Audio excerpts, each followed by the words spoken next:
Okay, okay.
Hey guys, oh my gosh, I'm kind of freaking out. What if I have rabies?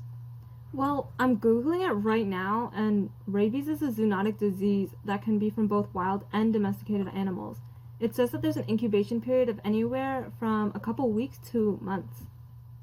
Oh gosh, I literally got bit 2 days ago. Wait, so what are the symptoms of rabies? Okay, so I'm looking it up right now, and according to the CDC, the first few symptoms of rabies are flu-like. So I guess like general feelings of weakness and headaches. And it says here that there might also be some itching at the site of the bite. And as the disease progresses, you could experience abnormal behavior and hallucinations. And oh no, What? it says once clinical symptoms appear, it's typically fatal. Okay, but don't the professionals always say never trust Google? Yeah, but this is a credible source. It's the Center for Disease Control and Prevention. But I don't think you have to worry too much about it because it also says rabies is only really prevalent in Asia, Africa, and South America, so you might be okay. Okay, well, that's a relief. I'm not gonna die. Are there any cases in Canada? Um, well, it says here that in Canada, rabies is rarely seen, but if it isn't prevented, it is almost always fatal once symptoms develop.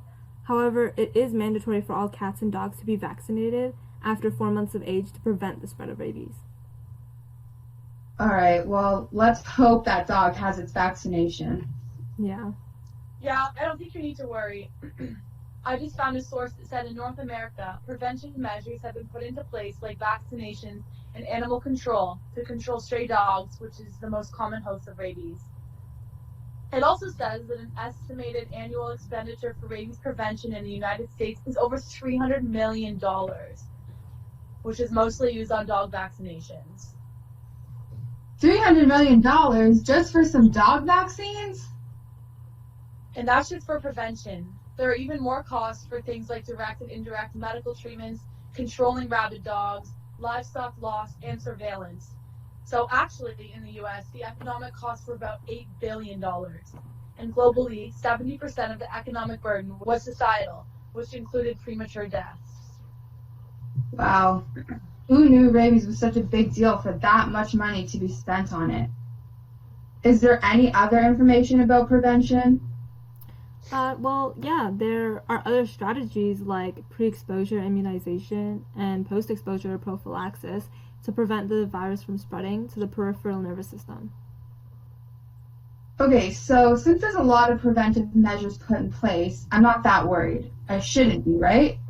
I'm curious though, why is rabies so prevalent in Asia and Africa? Well, from what I've read so far, it's considered a neglected disease in Asia and Africa, and it continues to be prevalent because there's a lack of information as well as misinformation. A lot of people don't go to get tested for rabies or do not go to healthcare facilities to get treatment for it, so the real number of cases are never reported. So there's probably a lot of unreported cases, I guess. Yep, which is why it continues to cause so many problems. And this information is a great reason for you to get checked out by a health professional, just in case. Yeah, I guess. But I'm only really worried about it if I'm going to die. How many people actually die each year from rabies? I mean, I hope we're not going to die. It says here that rabies causes about 59,000 deaths worldwide each year. 99% of those deaths are caused by rabid dogs, specifically. In the US, 90% of all exposure to rabies is caused by rabid dogs. Oh, great. So there's a 90% chance of me getting rabies since I got bit by a dog? No, that's not what it means at all. And you don't even know if that dog had rabies. Plus, those stats are mostly about stray dogs. I always associated rabies with like dirtier wild animals like raccoons and bats. Who knew dogs carried it so much? Well, animals like bats, foxes, skunks, and raccoons are most likely to be hosts of the disease. However, dogs are more likely to transmit the disease. In non-developed countries, dogs are the main cause of rabies in humans. Since rabies cannot be completely eradicated due to the fact that so many mammals host the virus, the Pan American Health Organization in Latin America has made a goal to regionally eliminate rabies by 2020.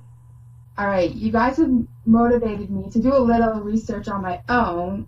I did just learn that symptoms might not necessarily appear right after getting bit by a rabid animal. Even though I don't know if my friend's dog has rabies or not, I still feel like I should get tested. Well, I'm pretty sure my cat has the vaccine, so I think I'm in the clear. But keep us updated. I will. Okay, bye guys. Talk to you later. Bye. 3 days later. You guys? Was this listed as one of the symptoms of having rabies?